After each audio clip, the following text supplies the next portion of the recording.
Dah, penduduk kota Yathrib ada muslim pendatang muhajirin, ada muslim pribumi ansor, ada lagi penduduk kota Yathrib orang Yahudi. 3 suku. Bani Qainuqa kerjaannya perajin emas, toko emas. Bani Quraidzah petani, nanam kurma, nanam anggur. Bani Nadir pegawai, pekerja, pegawai, itu Bani Nadir. 3 suku pelarian dari Sinai. Bani Israel dikejar oleh Fir'aun, dipimpin oleh Nabi Musa, Nabi Harun, Nabi Yusha, lari dari Mesir, menyeberang Laut Merah sampai di gurun Sinai. 40 tahun Nabi Musa wafat, Nabi Harun wafat, Nabi-Nabi wafat. Bani Israel bercerai-berai, berantakan. Kebanyakan ke Eropa. Ada 3 suku ke kota Yathrib, yang kemudian anak cucunya, keturunannya jumpa dengan Nabi Muhammad sallallahu alaihi wasallam.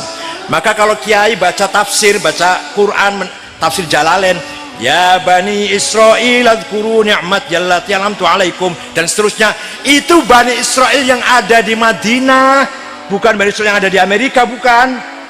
Yang jumpa dengan Rasulullah di Madinah. Dah.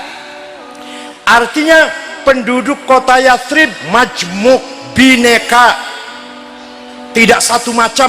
Ada pendatang, ada pribumi, ada non muslim. Kanjeng Nabi lajeng mengambil keputusan tegas, bismillahirrahmanirrahim, hadza kitabu Muhammad, ini ketetapan Muhammad.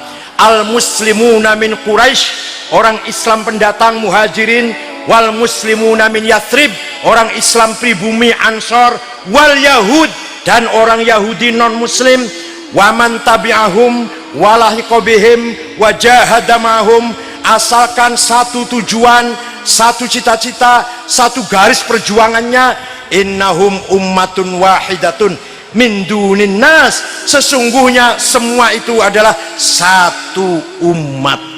Jadi Kanjeng Nabi membangun umat yang berdasarkan tamadun, berdasarkan kebenaran, budaya, peradaban, bukan berdasarkan suku atau agama. Akhirnya setelah itu disepakatin, kota Yathrib diganti namanya Madinah, dari kata tamadun, madani, madaninya berperadaban, berbudaya, berakhlak, tidak pandang bulu. Yang benar pasti dilindungi hukum, yang salah pasti dikenai hukum. Agamanya apa saja, sukunya dari mana saja, namanya kota Madinah. Kanjeng Nabi tidak mendirikan negara Islam. Sekali lagi, Rasulullah tidak memproklamirkan berdirinya negara Islam, tidak, dan tidak negara Arab, tidak. Negara Madinah yang di dalamnya ada Islam, ada Yahudi, bukan negara Arab, karena di situ ada yang bukan Arab, yaitu orang Yahudi, Bani Israel.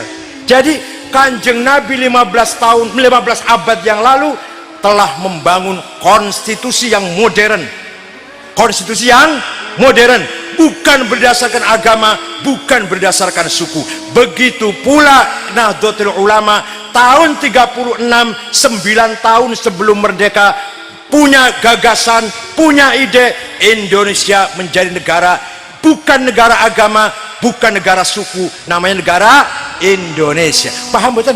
Paham betul? Jadi kiai-kiai itu ngerti, Kanjeng Nabi bukan tidak mendirikan negara Islam, tidak mendirikan negara Arab. Maka kiai, Indonesia bukan negara Islam, bukan negara Katolik, bukan negara Buddha. Indonesia bukan negara Jawa, bukan negara Madura, bukan negara Batak, Dayak, Ambon, Bugis, Melayu, bukan negara suku. Indonesia. Lajeng Kiai Wahid Hashim, bapaknya Gus Dur, dimasukkan ke dalam anggota inti BPUPKI, Badan Upaya Persiapan Kemerdekaan Indonesia. Ketuanya Soekarno, sekretarisnya Muhammad Hatta, anggotanya Agus Salim, Kahar Muzakir, Wahid Hashim, Muhammad Yamin, Abi Kusno, Laimena Marimis. Jadi NU itu ikut menjadi panitia berdirinya negara Indonesia. Paham betul? NU bukan mitra pemerintah, tapi NU adalah owner, pemilik negara ini, pemegang saham negara ini, bukan sekedar mitra pemerintah. NU pemilik saham.